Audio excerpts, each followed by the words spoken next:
Very good evening. আমরা বাড়িতে brush আছে, প্রতিটি বাড়িতেই ব্রাশ একটা থাকে, টুথব্রাশ। তো এই ব্রাশ দিয়ে আমাদের স্ট্রোক রিহ্যাবিলিটেশনের জন্য খুব উপকার পাবেন। তো এটা আপনারা দেখুন, এই ব্রাশটা দিয়ে আপনারা টাঙে ওপর নিচ দুটো সাইডে টাং দিয়ে পেস্ট ছাড়া আপনি রাব করুন, স্মার্ট র্যাপিং। ঠিক আছে, এতে কি হয়, ভেগাস এবং হাইপোগ্লসাল নার্ভ স্টিমুলেন্ট হচ্ছে। এর ফলে যারা স্ট্রোক রিহ্যাবিলিটেশন পজিশনে যাচ্ছে, মানে স্ট্রোক হয়েছে, আরো বেটার জায়গায় যাওয়ার জন্য, যাতে তার সোয়ালোইং এবং ডিসআর্থিয়া যদি হয়ে থাকে, গিলতে বা কথা জড়িয়ে জড়িয়ে যাচ্ছে, তাদের আরো বেটার জায়গায় যাবে এবং স্ট্রোক রিহ্যাবিলিটেশন পজিশনটা আরো বেটার হবে।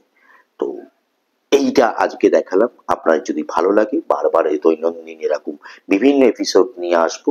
আপনার যদি ভালো লাগে, ডেফিনেটলি আপনারা আমার ইউটিউব চ্যানেল ফিজিও সুপ্রিয় ফলো করুন, প্রচুর শেয়ার করুন।